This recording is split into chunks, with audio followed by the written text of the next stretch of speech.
Hey guys, Pieguyrulz here, and welcome back to another Legend of Korra vlog. Today we will be talking about the Civil War Part 2. It's odd that Nickelodeon would air the first two episodes, like, in a movie style back-to-back, and yet Civil War Part 1 and 2 you gotta wait a week for.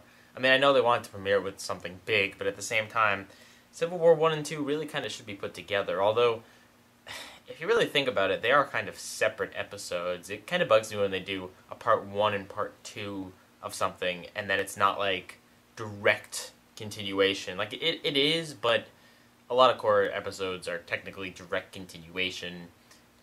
Minor nitpick about title names. So yeah, in this episode,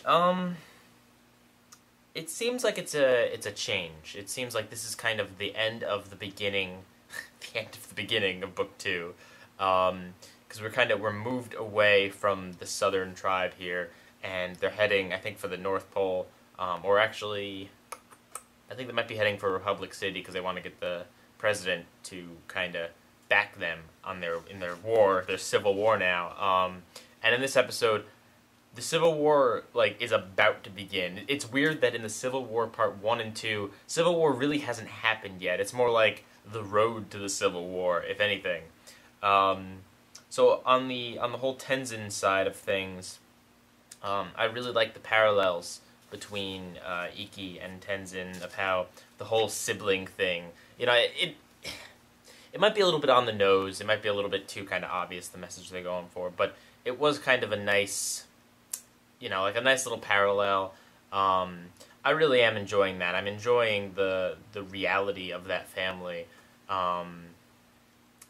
Someone in the comments, of one of my videos said that, oh, adult brothers and sisters don't act like that. Yes, they do. Are you kidding me? Especially when they're around each other. Think about when your uncles and aunts and your parents start talking and reminiscing about old times. They turn back into kids, really. And they'll complain about the most petty things in the childhood and stuff like that. It is a very real thing, and a very interesting choice to make Aang, not by any stretch of the imagination, an abusive father or anything like that, but to make him have flaws. Which, I don't... Aang doesn't really have parents. He had, a father figure who died when he was 12. So, I don't know where Aang would really be getting the parenting thing from. It's also interesting that we haven't had an Avatar who actually has siblings. Could you imagine what a sibling of an Avatar would be like? It's already a big rift to be the non-bending sibling of a bending family, but if you were the brother or sister of the Avatar, how crazy would that be? I mean, Aang doesn't have any brothers and sisters as far as we know, or he didn't. But then again, the whole Airbender family thing is really weird. And I'm pretty sure Korra doesn't have any siblings. I mean, I should hope not. I think we'd have seen them by now. But yeah, I think that could have been an interesting conflict, like the sibling of the Avatar. Anyway, in this episode, we get more court scenes. Yay! Anyone who saw the commentary of the Book 1 episodes knows that if the writers love anything, it is court and council scenes. Those are the best things you want to do in your children and teenage cartoon. I'm not... It's not that they're bad or anything, it's just, it happened quite a lot with council scenes and stuff in the first season, and it's very kind of Star Wars-y and stuff like that, to have all these grand councils and all that. The courtroom scene doesn't last too long, and it serves a purpose, so I just thought it was funny to point out. I thought it was a little bit of a cop-out when the judge is like, I sentenced them to death, and then, Umalak? Korra's uncle. When Korra's uncle says, no, we need to make it softer, and then he's like, alright, fine, lifelong prison. I thought that was a cop-out from a writing standpoint. I understand story-wise that Korra's uncle is trying to kind of, look like a good guy by doing this, even though it's all rigged. I understand that, but at the same time, when you have, him saying death, and then I think it's even the act break too, so there's a commercial, and then to just be like, oh, I don't change my opinion. Oh, fine, lifelong sentence in jail. It means a lot less. Honestly, if this show were to kill off Korra's father like that, that would be pretty awesome. Like legit awesome and dark. I mean, like we've had some characters die in. I mean, we had a very gruesome murder suicide scene in book one, but like if that had happened, that would be crazy. And then I don't know how I feel about this whole Korra's uncle and father thing, about how the uncle set him up way back when so he could become the chief, and now the uncle's kind of setting him up again. I liked the uncle as more of a complex character than just a villain, I guess, because if he were a villain, it's so obvious, you know? I thought it would have been better and more interesting if he just wasn't a villain, if he was just a guy with maybe controversial ideas, or you know, things that didn't quite fit with. But yeah, I mean, to you know, he's a straight up villain by the end of this episode. I guess, unless they have some other crazy twist where that's not the case either, where Korra's dad is actually manipulating him or something like that. I don't know. That's probably not going to happen. But yeah, so I don't know. I mean, we'll see how that develops. It's also strange that, I mean, it's just kind of like Avatar The Last Airbender. Bad guys firebenders. Legend of Korra. Bad guys waterbenders. Yeah. I don't know. I'd like to see more of like I don't know, maybe an earthbender bad guy or something like that.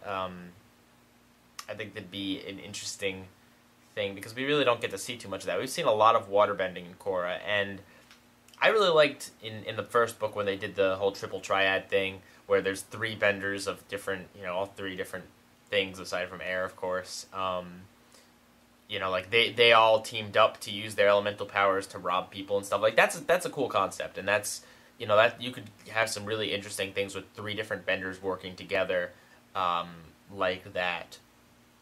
So I will say, if there's any kind of downside right now, is that we have seen a lot, and we are seeing a lot of waterbending. I'm glad that Korra kind of prefers firebending because of her personality, even though she is a waterbender at heart, or at birth, or whatever.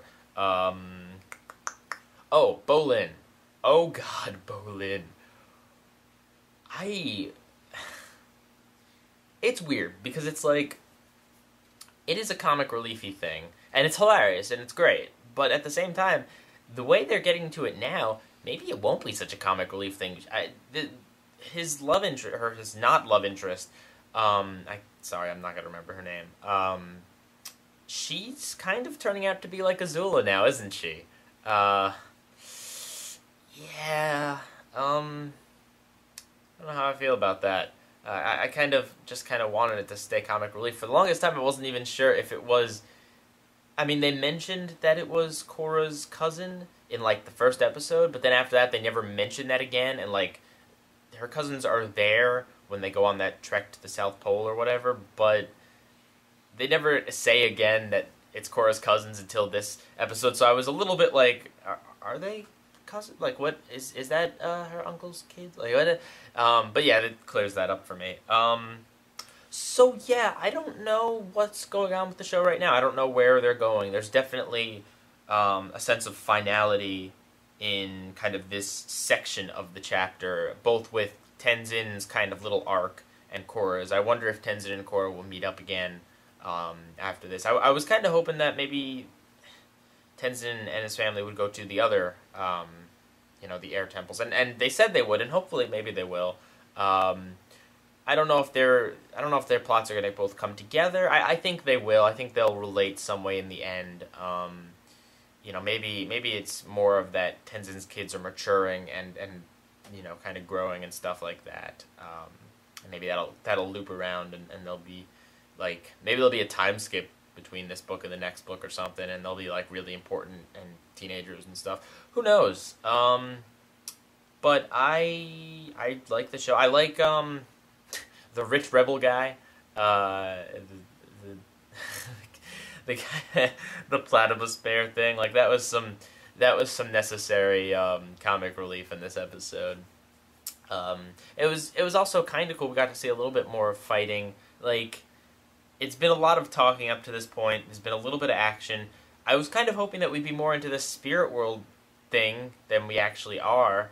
My prediction is that the North tribe and the South tribe are going to start fighting, and in the course of that fight, they're going to unleash the spirits. The spirits are going to get really angry with this fighting, like more angry than they've ever been, and then the spirits are just going to take over the tribe or something. Like it's going to turn into a war against the spirits. That would be my prediction. But who knows, man? It's anyone's guess. We've still got a lot of episodes left in the season. I don't know how long the season's going to be. I don't know if it's going to be 13 or 20 or what. But there's definitely a lot of interesting things going on here. It still feels very in the setup phases of things. We haven't seen too much awesome happen. It's still kind of a shame that Korra's uncle's kind of turning out to be a little bit more of the straight up bad guy variety than the good ambiguous guy with ambiguous intentions, and some good, some bad. Maybe he's an extremist or whatever. But whatever. I'm enjoying the show. I'll see you guys next time. Pieguyrulz.